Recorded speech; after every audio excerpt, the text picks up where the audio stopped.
Ce talk est dédié à la consommation en énergie, en eau, qu'on peut dire critique des data centers. Pour en parler, j'ai avec moi en plateau Jean-Claude Oliva. Bonjour. Bonjour. Vous êtes directeur de l'association Coordination Eau Île-de-France, vice-président de l'établissement public territorial Est Ensemble et à la tête de la régie publique de l'eau. Voilà, vous avez une expertise sur tout ce qui est gestion publique de l'eau et les différents usages de l'eau et de la place des citoyens. On est aussi connecté avec Anne-Laure Durand. Bonjour Anne-Laure, qui est Bon, chef de l'unité Observatoire des marchés à l'autorité de régulation des communications électroniques, l'ARCEP, plus rapidement. Et vous réalisez des collectes, vous publiez des données depuis 2004 sur les marchés des télécoms, des services postaux. Mais en particulier, ce qui nous intéresse, c'est le pilotage de l'étude baromètre du numérique. Alors, que nous dit cette étude, que nous apprend cette dernière enquête de l'ARCEP pour un numérique soutenable? elle nous apprend plusieurs choses. Elle nous apprend d'abord que pour tous les indicateurs environnementaux qu'on étudie, les indicateurs progressent fortement pour les centres de données. En particulier, on a les émissions de gaz à effet de serre qui augmentent de 10%. Et cette augmentation, elle est liée à l'augmentation de la consommation électrique des centres de données, qui progresse elle aussi de pratiquement 10%. On peut l'expliquer, cette augmentation, par une augmentation en fait du nombre de centres de données en France, ce nombre augmente chaque année et va continuer à augmenter dans les années à venir. Et puis, donc la consommation électrique, évidemment, c'est très important. Si elle augmente, à terme, pas aujourd'hui, mais à terme, ça peut entraîner des problématiques de consommation électrique. Mais par contre, ce qu'on peut voir dans l'enquête, c'est que l'efficacité énergétique des centres de données s'améliore chaque année. Parce que les plus jeunes centres sont généralement des centres qui sont plus efficaces énergétiquement que les plus anciens. Voilà. Et puis, on a une chance que ça s'améliore. Et puis, c'est sans doute aussi parce qu'il y a des impératifs économiques sur ces data centers. Une chance que ça s'améliore, mais quand même, ce que vous nous dites, c'est en termes de consommation électrique, on est pratiquement à plus 10% sur les émissions à gaz à effet de serre également. Qu'en est-il de l'utilisation de l'eau? Vous avez des indicateurs aussi sur ce point? Tout à fait. On a des indicateurs sur l'eau et ce qu'on peut voir, c'est que le prélèvement d'eau des centres de données augmente très fortement, alors encore plus fortement que la consommation électrique, de 20% en un an. Mais on peut quand même dire que finalement, le volume utilisé par les centres de données d'eau est quand même assez faible au regard de d'autres industries, voire très faible. Donc, c'est très intéressant de continuer à suivre cet indicateur qui augmente tous les ans et très fortement, parce que localement, ça peut poser des problèmes, mais aujourd'hui, c'est quand même un niveau assez faible. Ok. Jean-Claude Oliva, on a un récent avis du comité scientifique de l'Agence de l'eau sur la sobriété. Qu'est-ce qu'il nous dit, lui, sur les centres de données ou les data centers? Il ne parle pas directement des centres de données, mais il rappelle qu'il faut vraiment faire de la sobriété, c'est-à-dire pour faire de la sobriété, il faut réduire la consommation d'eau. Et donc il y a eu le plan eau qui a été promulgué au niveau du pays en 2023, et donc qui appelle d'ici 2030 à réduire de 10%, tout secteur confondu, eau potable, agriculture, industrie, les prélèvements en eau. Donc, vous voyez, on ne peut pas dire d'un côté... dans un voilà, objectif contraire. Absolument. Pour l'eau, il y a quand même des... on est dans une situation, on est en train d'aller dans le mur. Vous voyez, vous avez vu les actualités, une ville comme Téhéran qui est menacée d'évacuation, 11 millions d'habitants. C'est des choses qui peuvent arriver à Marseille ou à Montpellier d'ici 2050. Donc, on ne peut pas... cette question... Pas à cause des data centers, on est d'accord. Pas à cause des data centers, mais si tout le monde ne respecte pas justement les premières mesures qui sont prises, c'est-à-dire de viser une réduction de 10% des prélèvements d'eau d'ici 2030, ce qui est un premier pas. Si tout le monde, 20% d'un côté, il y a des agriculteurs aussi qui veulent davantage irriguer parce qu'il fait plus chaud, etc. Leurs plantes ont besoin d'eau. ce qui peut se comprendre aussi, on ne rentrera pas du tout dans nos objectifs. Oui, en fait, on a les mêmes problématiques sur les émissions de gaz à effet de serre, sur le réchauffement climatique, et aujourd'hui sur l'eau, c'est pareil, il faut vraiment commencer à réduire nos consommations. Absolument. Et alors peut-être ce que je voulais rajouter, c'est que, en fait, là on parle de la consommation directe d'eau, mais il n'y a pas que la consommation directe, il y a la consommation indirecte. Parce que dans l'énergie, il y a de l'eau aussi. Parce que comment on fait de l'énergie électrique ? On fait de l'énergie électrique par des centrales nucléaires qui prélèvent de l'eau. On fait de l'énergie électrique par de l'hydraulique qui prélève de l'eau. Et puis il y a un troisième facteur pour l'eau, c'est l'industrie des composants. En fait, et l'industrie des composants est extrêmement consommatrice d'eau. Donc, vous voyez, ces 20% d'augmentation, c'est que sur la plus petite partie, en fait. Je crois que je crois avoir compris que c'est à peu près un quart. Ça représente qu'un quart de la dépense d'eau réelle. Les 3/4 sont occultés. Donc voilà, c'est encore plus que ça, et c'est pour ça que c'est quand même inquiétant. Et en plus, Anne-Laure, j'imagine que vous allez réagir sur ce point, mais les chiffres que vous nous avez partagés sont issus de collectes de données qui ont été réalisées en 2023. Depuis, il y a quand même eu la révolution ChatGPT et les IA génératives. On voit les projets de data center toujours plus importants. On imagine qu'il va falloir une grosse mise à jour à cette enquête sur la sobriété. Bien sûr, cette enquête est publiée tous les ans. La prochaine édition aura lieu début 2026. On s'attend évidemment à ce que la consommation d'énergie des data centers continue à augmenter. Et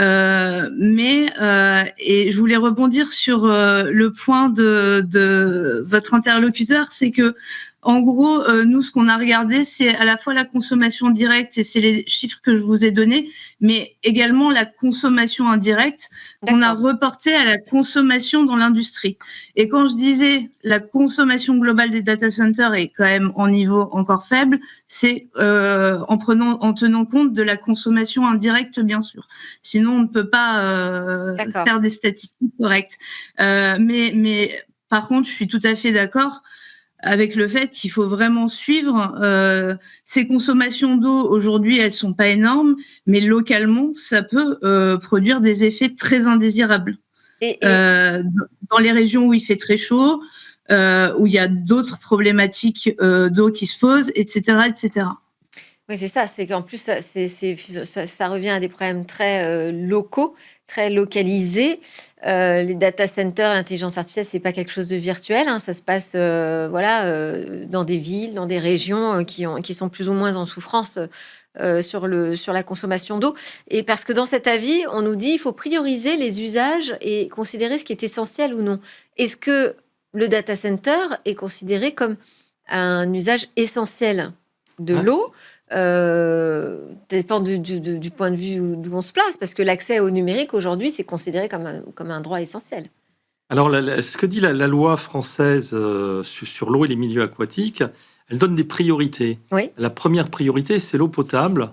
La deuxième priorité, c'est l'eau pour l'environnement. Et puis après, les activités économiques. Donc, les data centers, ils sont dans les activités économiques, comme tout un tas de choses qui sont absolument utiles, bien sûr, mais qui quand même viennent après l'eau dans l'environnement et après l'eau potable, qui sont absolument vitales pour nous tous. Absolument.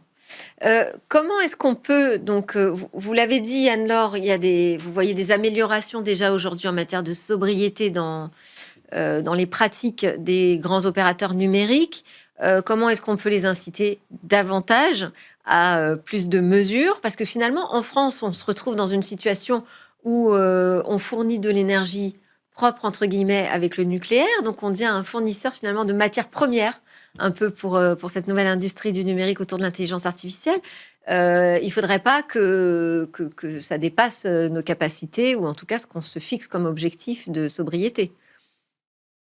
Tout à fait. Il y a beaucoup de choses qui sont réalisées actuellement au niveau européen, et notamment la directive efficacité énergétique, qui impose certaines choses aux centres de données dans toute l'Europe, notamment de collecter des données environnementales au niveau de la Commission pour qu'on puisse piloter en fait cette évolution de la consommation dans toute l'Europe, consommation électrique et évidemment consommation d'eau, mais aussi des obligations, en tout cas de faire des analyses coût-avantage pour vérifier que les data centers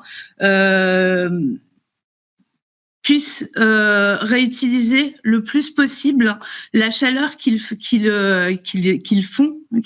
dégagent, merci beaucoup, qu'ils dégagent, que ça puisse être réutilisé le plus possible pour des bâtiments, pour des piscines, etc., etc. Juste avant de vous redonner la parole, si vous le permettez, Jean-Claude, alors je voulais aussi qu'on dise un mot sur. Vous avez commencé à évoquer les tensions possibles sur l'électricité. En France, c'est le cas. On pourrait se retrouver avec un problème de restriction de consommation d'électricité pour les foyers face à la demande des data centers. Alors aujourd'hui, ce n'est pas le cas, mais tout l'objet d'avoir des données sur ces centres de données, c'est vraiment de pouvoir piloter le plus finement possible ces problématiques-là et ne pas en arriver à devoir couper l'électricité, enfin j'exagère un peu, mais à des particuliers pour alimenter les data centers. Oui, alors effectivement, là, si vous me parlez de coupure d'électricité, ça va semer un petit peu la panique. Je pense qu'on n'en est pas du tout là. Mais c'est vrai qu'aux États-Unis, on voit qu'il y a déjà des restrictions de consommation d'électricité dans certains États. C'est exactement ce que je disais. C'est qu'aujourd'hui, on n'en est pas du tout là. Mais le pilotage est essentiel pour vérifier qu'on n'en arrivera jamais là. Ouais.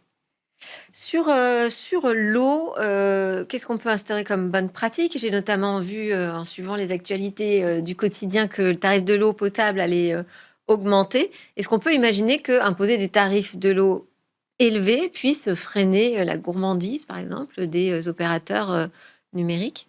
Si on parle effectivement de l'eau potable, une piste, c'est de ne pas avoir les mêmes tarifs pour les usagers domestiques et pour les usages économiques. Donc ça, c'est tout à fait réalisable, bien entendu. Ça se fait à certains endroits déjà. Et c'est effectivement... C'est la décision de qui, quand vous dites ça se fait déjà à certains endroits? En fait, c'est la décision de l'opérateur. Donc ma régie, elle peut décider ça. D'ailleurs, dans ma régie à Est Ensemble, on n'a déjà pas tout à fait les mêmes tarifs entre l'usage domestique et l'usage industriel, commercial. Mais vous pouvez être en compétition avec d'autres régies, j'imagine? Non, parce sur un même territoire, il peut y avoir qu'un seul opérateur pour l'eau. Voilà, on ne peut pas avoir de double tuyau. Ça, c'est pas imaginable. D'accord. Non, mais je pense vraiment ce qui est important. Enfin, la première chose, c'est d'avoir un objectif clair. Enfin, pour l'eau, c'est de réduire les prélèvements d'eau. Voilà, et ça vaut pour tout le monde. Après, je pense qu'il y a une question effectivement de connaissance. Et donc là, ce que fait l'ARCEP est tout à fait intéressant, mais il faut vraiment être clair. Et à mon avis, il n'y a pas assez de transparence encore sur les données, savoir quelle eau est prélevée. On parle d'eau potable, mais des fois, c'est directement dans des nappes souterraines. Quelle quantité? Mais on n'a pas besoin d'eau potable pour des data centers, par exemple. On n'a pas besoin d'eau potable pour des data centers. Ouais. Mais si on prélève dans des nappes souterraines, c'est aussi ces nappes souterraines qui sont utilisées pour l'eau potable. Donc c'est toujours la même eau. Donc voilà. On parle de la même ressource. On parle de la même ressource. Donc ça c'est vraiment important. Savoir aussi avoir une vision de long terme. Vous voyez là il y a quelque chose qui apparaît. En quelques années, ça augmente chaque année de 15, 17, 20%. C'est une croissance absolument énorme. Ça n'existait pas il y a 10 ans. Oui. Nous, on a besoin, sur quelque chose comme l'eau, il y a besoin vraiment d'une vision de long terme. Et après, il faut des instances où on discute de tout ça, où on partage.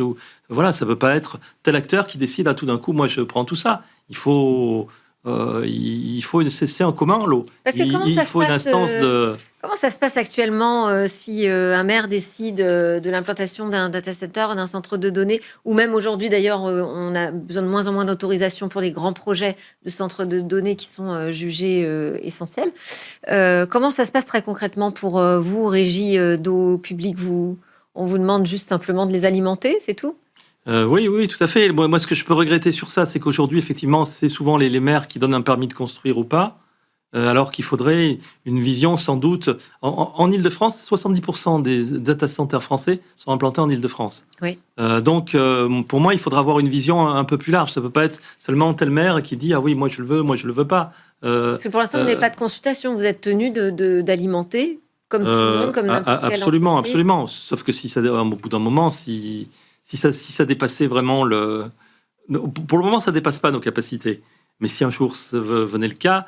il est clair que pour moi, la priorité, ce n'est pas les data centers, c'est l'alimentation en eau potable pour les habitants d'Est Ensemble ou d'ailleurs.